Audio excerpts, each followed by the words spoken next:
আসসালামু আলাইকুম।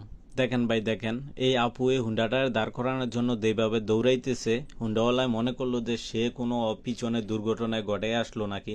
আসলে তা না, এই হুন্ডাওয়ালায় হেলমেট পরছিল কিন্তু ওর ছেলেরে হেলমেট পরে নাই।